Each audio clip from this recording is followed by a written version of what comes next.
آپ یقین کیجئے یہ جو پروسیس تھا، یہ جو عدم اعتماد ہوا، میں اون کرتا ہوں، میں اس میں پوری طرح شامل تھا، ایاز صادق صاحب شامل تھے، رانا ثناء اللہ خان صاحب تھے، ہم تینوں لگے ہوئے تھے اپنے کام پہ، بالکل ٹھیک کیا، میں یہ کرنا چاہیے تھا۔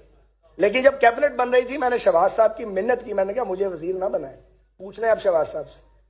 لیکن وہ انہوں نے کہا کہ تم لوگوں نے مجھے آگے کیا، اب تم لوگ کہتے ہو کہ تم نے ساتھ کھڑے نہیں ہونا، جواب کوئی نہیں تھا۔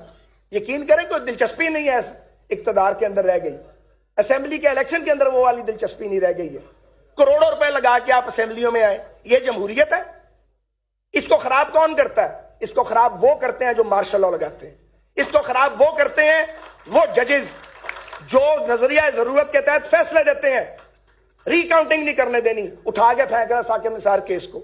تم ہو کون؟ تم کیسے انصاف نہیں دو گے؟ نہیں دیا انصاف۔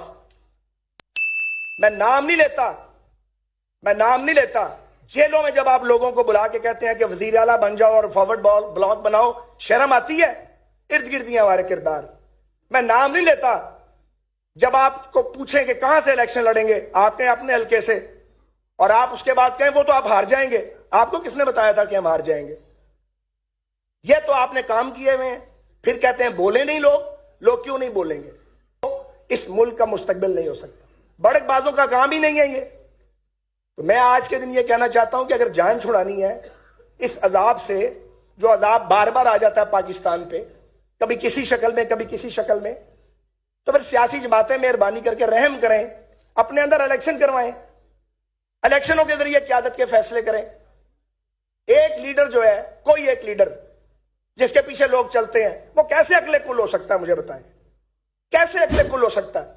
غلط فیصلے کرتے ہیں ہم ٹکٹوں کے، کوئی نظام ہی نہیں ہے سیاست میں، نیچے سے ریکمنڈیشن ہی نہیں آتی ہے، وہ ویسے ہی ایم پی ایم این اے آ جاتے ہیں، وہ آ کے ٹامک ٹوئیاں مارتے ہیں، مشکل ٹائم پہ ساتھ کھڑے نہیں ہوتے۔